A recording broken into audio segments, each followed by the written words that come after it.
Hello everyone, this is me Poshi Tamimarayan. My ID number is 202401010595.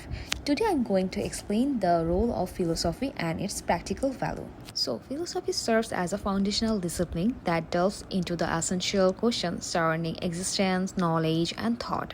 One of its most fascinating branches is the philosophy of language, which examines how language shapes our understanding of the world and our place within it. And now I'm going to talk about its practical values such as problem solving, critical thinking, worldview, organizing ideas, identifying common ground, synthesizing views, and solving global problems. So, what is problem solving? Philosophy can help people analyze problems, arguments, and definitions. Number two is critical thinking.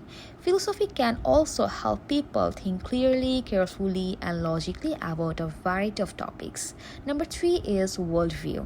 It can also help people from a worldview that influences their behavior and decision making. Number four is organizing ideas. Philosophy can help people organize ideas and issues and connect detailed information into a meaningful whole. Number five is identifying common ground. It can help people identify common ground between opposing positions. Number six is synthesizing views. It can help people synthesize a variety of views or perspectives into one unified whole. And the last part is solving global problems. It can play a significant role in solving global problems. Philosophy can also be a way to exercise the mind by dealing with abstract ideas. So that's all from my part. My next other team members will explain the rest of the part. Thank you. My name is Mohammad Shafaran. My student ID is 202407010085. Now I will be sharing my opinion how philosophy helps in understanding human life. Philosophy is important for everyday life. Critical thinking, philosophy encourages rigorous analysis and evaluation of argument. This helps develop critical thinking skills enabling an individual. It can help you with any question, give you answer about yourself, and make it easier to understand people who are different from us. Philosophy is a way to cultivate wisdom, self-knowledge, meta-understanding, facilitate wonder, and enhance critical thinking and reasoning skill. I think of philosophy is a meta perspective that helps you reflect both on this issue at hand but also on how you think of that issue. The ability to take this perspective make you a much more agile thinker and enhances your ability to deal with problems. Modern academic philosophy can seem far removed from the facilities of everyday life, and it often is, and that is a problem many people have addressed. But going further back in the story of philosophy, it was much more closely tied with what we do today think of as psychology. At some point, this discipline branches off into the highly specialized, far removed academic discipline of modern philosophy. But just because some academic philosophy discusses irrelevant topics doesn't mean you should disregard the subject altogether. At philosophy's core, I still think the question regarding what it means to be a human, and how to live will oil are the bedrock, and this question are highly relevant for every day. And thinking about this question can really benefit you as a person. Example, someone might do something that makes you feel bad. Is that their fault? You feel bad, or is it your responsibility to have better control of your feelings? By default, most people like kids will continue to feel bad without controlling their emotion. Stoicism, a philosophy that been around for over 2000 years, teaches you principle to help you deal with it. Only worry about things you can control.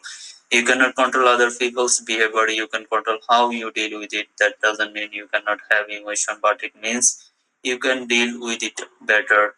Philosophy deals with the study of nature, universe, and the knowledge of all that happens around humanity, especially as objective matters like feelings, emotion, behavior, faith, ideologies, all problems which cannot be handled by science but lacks scientific evidence and relies on reflection of thoughts and not on experiment. It relies on a sort of logical reasoning and not on imperial support of evidence to support their argument.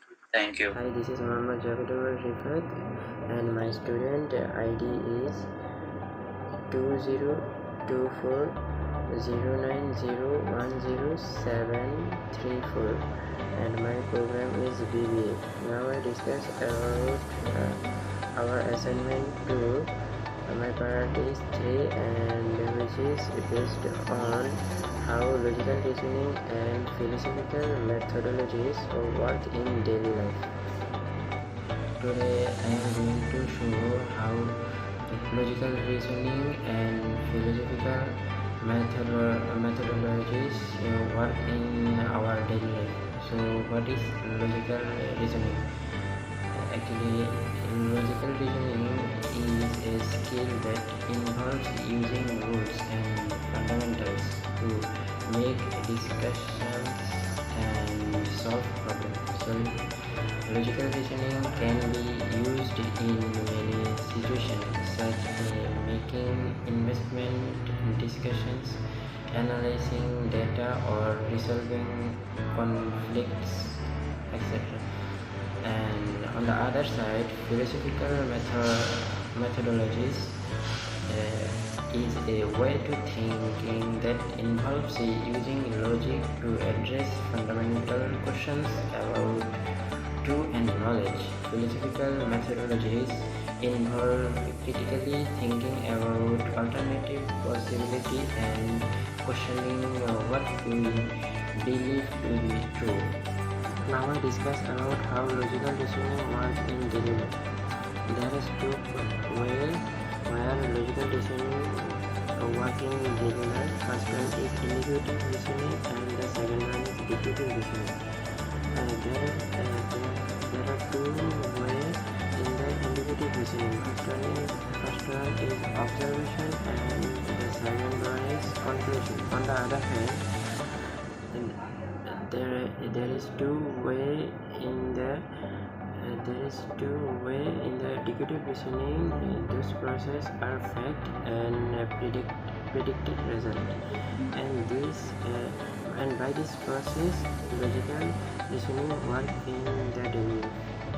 And now I discuss about philosophical methodologies. How is it to work in daily life?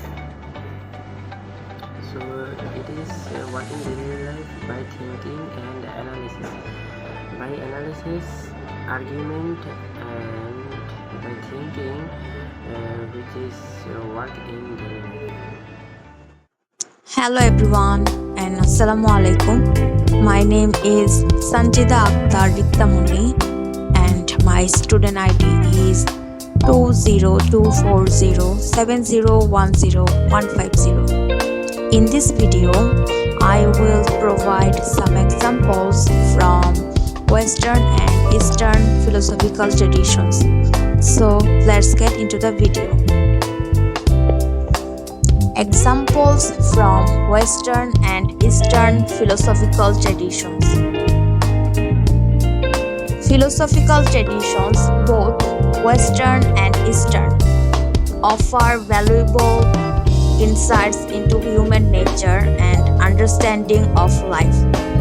For example, the Eastern philosophical traditions, such as Buddhism, offer alternative perspectives on human nature and well-being. The concept of mindfulness, central to Buddhist practice, encourages self-awareness and emotional regulation, promoting mental clarity and reducing stress. On the other hand, Stoicism, the Western philosophical tradition, advocates for the acceptance of things outside of our control, while emphasizing the importance of personal virtue and reason. For instance, when someone is faced with stress at work or in personal life, applying Stoic principles can guide them to focus on what they can control, such as their effort and attitude, rather than the uncomfortable, stressful situations. So, philosophical approach helps individuals to cultivate a sense of calm and clarity, reduce anxiety, transforming potentially overwhelming situations into opportunities for growth and resilience. So today I want to talk about Malaysia's national education philosophy. For the first slide is introduction. For the definition, the national education philosophy emphasizes holistic development of individual. For the goal, to nurture balanced, ethical, knowledgeable, competent and patriotic citizen. For the next slide, we're gonna look for the core principles. Balanced development, intellectual, emotional, physical and spiritual growth. Next is ethics and morality. Emphasize on good character and integrity. Next is knowledge and competency. Encouraging lifelong learning and skill acquisition. For the fourth one is patriotism, fostering love for the nation and unity among diverse communities. For the next slide is application in education. For the first point is curriculum, integrate academic, co-curricular and community service activities. Next, teaching approach, student centered and inquiry based learning. For the next one is assessment, holistic evaluation of students' ability and development. For the last part is conclusion, guiding principles. It provides a framework for determining the goals and values of education. Educators can align their teaching methods with their principles to ensure they are nurturing well-rounded individuals. For the second point is critical thinking. Philosophy encourages critical thinking and reflective practice among educators and students. It helps in evaluating the effectiveness of teaching methods and curricula. For the last one is ethical standards. It's establish ethical standards in education, promoting fairness, equity, and respect for diversity. This ensure a positive and inclusive learning environment.